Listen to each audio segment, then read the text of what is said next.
Hello, my name is Eric Patterson, and this is the Religious Freedom Institute's 3 Questions on Ukraine interview series. At the Religious Freedom Institute, we work to secure religious freedom for everyone, everywhere. The purpose of the 3 Questions on Ukraine interview series, in the context of the ongoing conflict there, is to increase understanding of the religious dynamics of the situation and the many dimensions of religious freedom in Ukraine and the region. My guest today is Todd Huizinga, Senior Fellow for Europe at the Religious Freedom Institute and President and Executive Director of the Center for Transatlantic Renewal.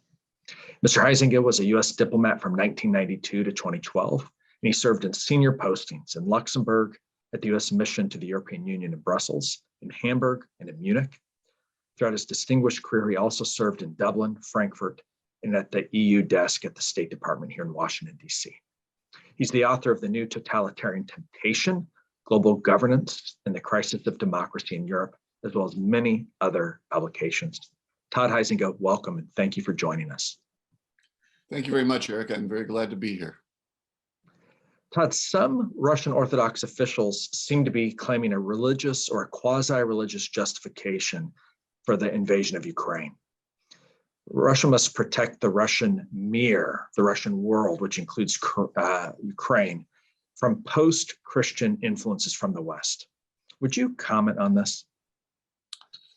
Yes, this is a very important aspect of the whole thing, I think, and has been an important aspect of Russia's relations with the West in general, ever since the breakup of the Soviet Union.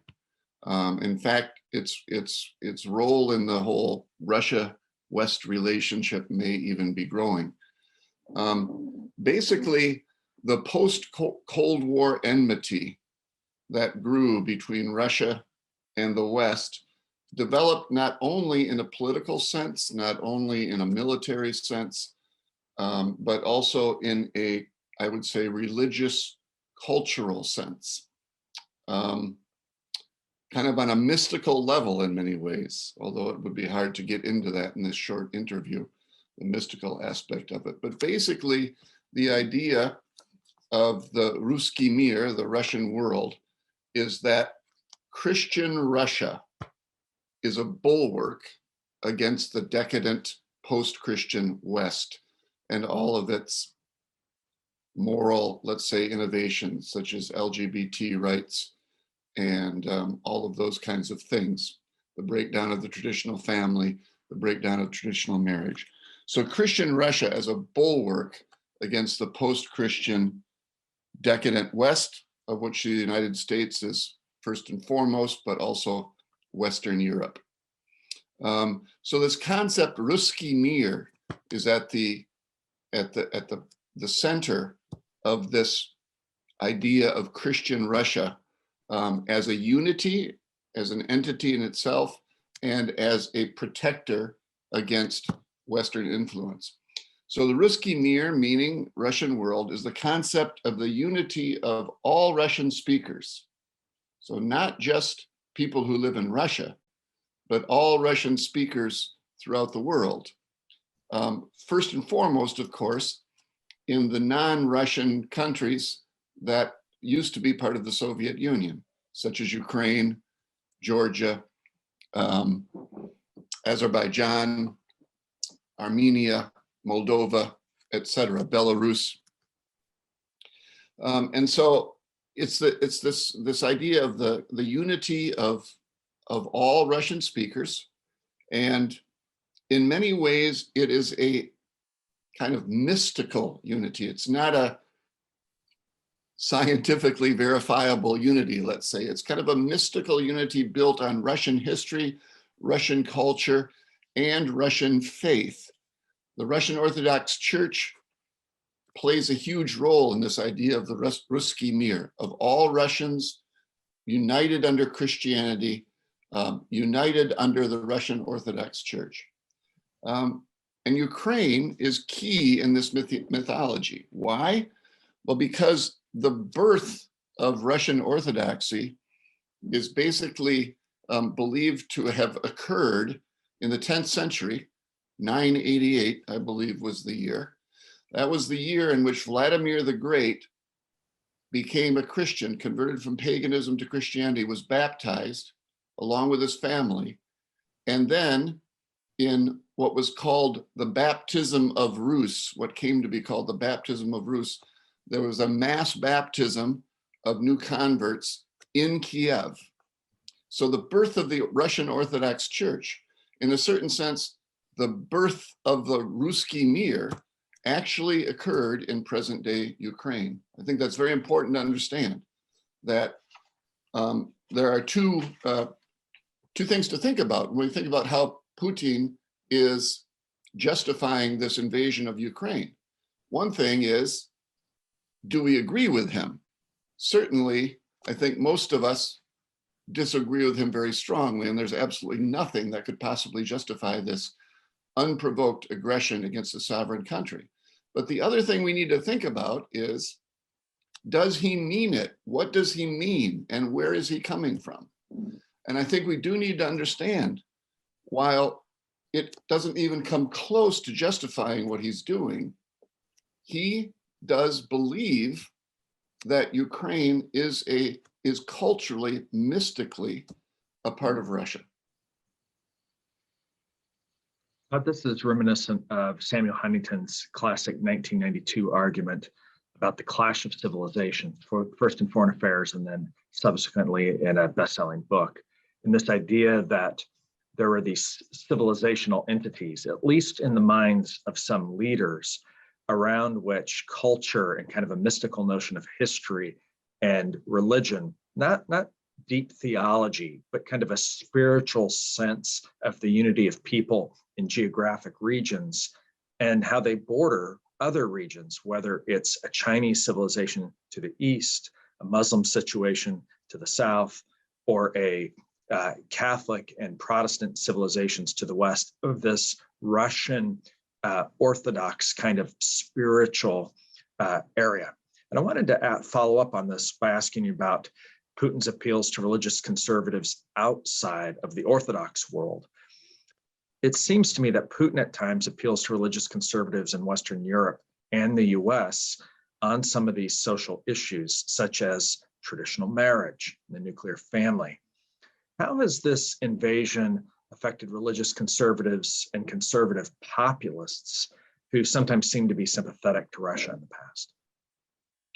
Yes, that's a very important question, I think, because Putin's appeal to Christian conservatives, for the most part, and also to generally conservative populists, especially in Europe, has been a part of Putin's ongoing attempt to destabilize the West by creating polarization or worsening polarization within Western societies, and also by driving wedges between various camps in Western societies. As we all know, there's been an interference in all kinds of elections, fake websites created, all of these types of things. But also Putin has been relatively successful in the past in creating kind of the illusion, I would say, of an alliance with Christian conservatives in the West, both in the United States and in Western Europe. He's been championing and setting himself up as a champion of traditional marriage, heterosexuality, the nuclear family, etc., and allying with conservatives and Christians who are working to protect traditional marriage and all of those things against, again, the decadent post-Christian elites in the West. Again, all of this apart, kind of, it arises out of this Russki Mir, out of this idea of Christian Russia. And so it has an actual substantive component. It's not just total fakery. But anyway, Putin has had relative success at times in actually allying with religious conservatives in the West. For example, one of the annual World Congress of Families events was held in Moscow about 5 or 6 years ago. The World Congress of Families being one of the more prominent Christian activist groups that have developed in order to protect the family and so forth. Belarus, it's very important to know, also plays a role in this. Belarus has also long set itself up in international forums as a champion of traditional marriage and so forth and so on. This happens especially, by the way, in fora that most people never know is happening or is occurring because they're so far removed from people's everyday lives, namely in international organizations, especially at the United Nations. In the United Nations, Western European countries and democratic administrations of when in America, when we have a democratic administration, have been working very hard over the years to anchor LGBT rights and all of those moral unorthodoxies, so to speak, in international law. LGBT rights, the right to abortion, etc., in international law. And there have been many conservative religious groups that have been courageously working against that attempt, that have been fighting rightly to protect the family, to protect traditional morality, to protect the right to life in the UN, and to keep these things from being anchored in international law. And in this fight within the UN and other international organizations, Russia and Belarus have set themselves up as leaders and allies. And so they've had a lot of success, too much success, I believe, in generating sympathy for themselves among religious activists in the West. I think that a result of this invasion of Ukraine and of this wanton massacring that's going on will be that religious activists in the West will be more open-eyed, more clear-eyed about who Putin really is and what Russia and Belarus under their current leaders currently stand for. And I think this kind of incipient alliance between religious conservatives and Russia and Belarus, I think it will suffer it certainly has suffered a huge blow, and I hope it will suffer a fatal blow, because religious conservatives in the West who believe also in the Western values of democracy, freedom, human dignity, and so forth, do not do themselves or their cause any favor by allying with Russia or Belarus. And now let me follow up just on this point. This isn't the majority of religious conservatives in the West, would you say? It's often, if I'm not mistaken, no denominational leader, no leader of a major faith-based nonprofit, for instance, of any size, but it is smaller entities, somewhat idiosyncratic groups that have a rich love of the family and things, but that aren't necessarily have a lot of sway with the general public.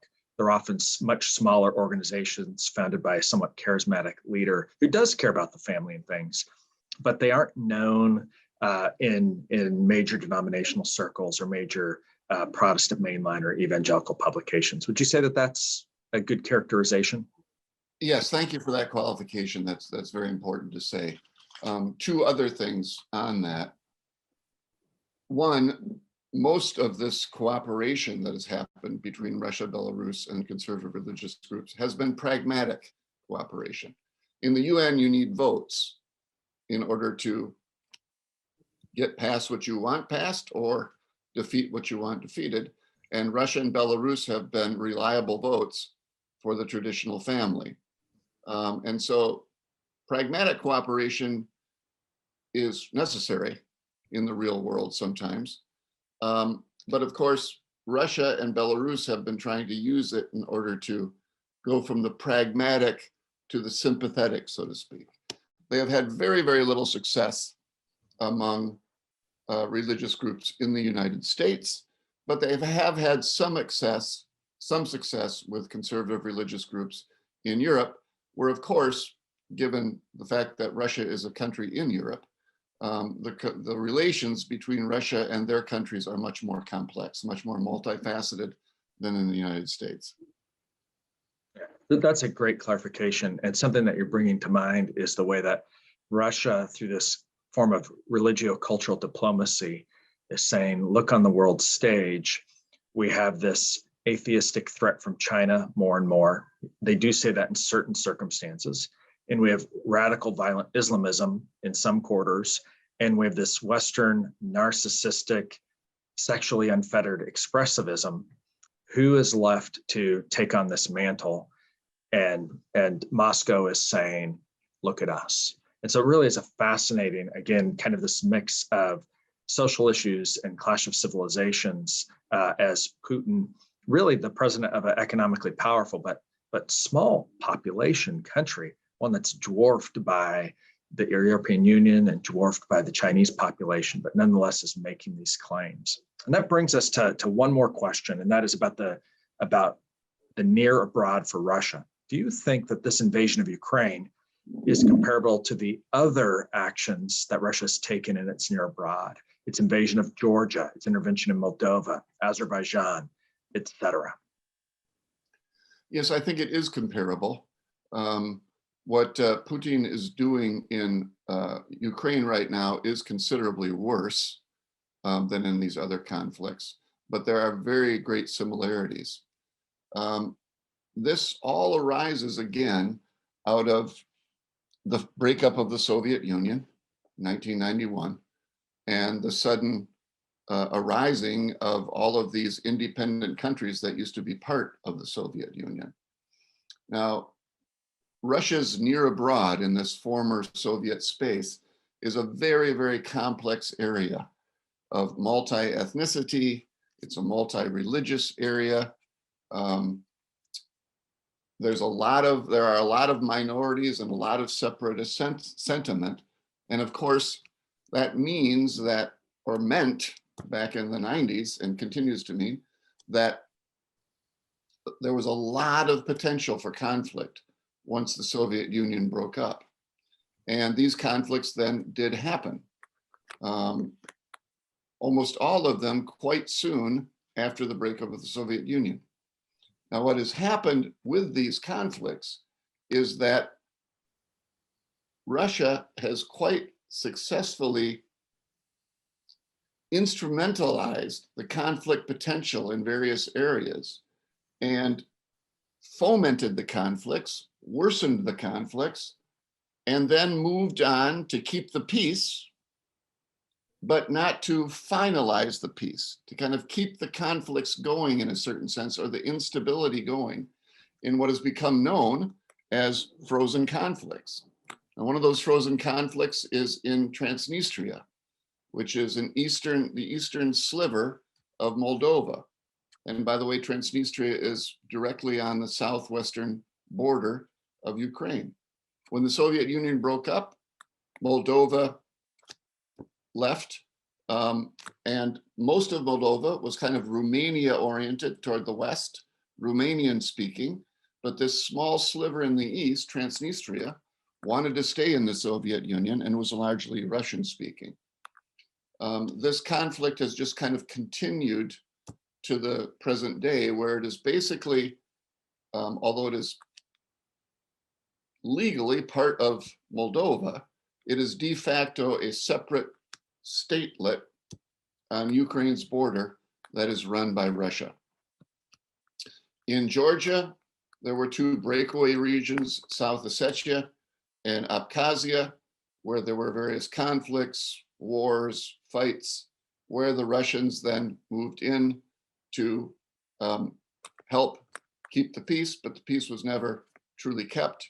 And now there's around 5,000 to 9,000 actually, if you include Moldova, if you include Transnistria, 9,000 Russian peacekeepers now stationed in those three areas.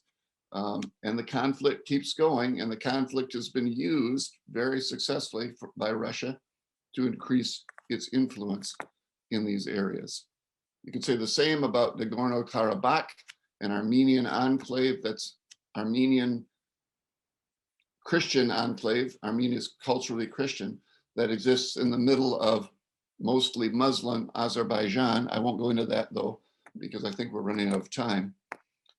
And the final, the most recent frozen conflict, actually since 2014, has been in the Donbass in eastern Ukraine, where Russia very skillfully used the fact that there was a Russian-speaking minority in these eastern provinces, and basically fought a proxy war for the independence of Donetsk and Luhansk, the two areas closest to the Russian border, and something that was kind of basically the jumping off point for this current conflict.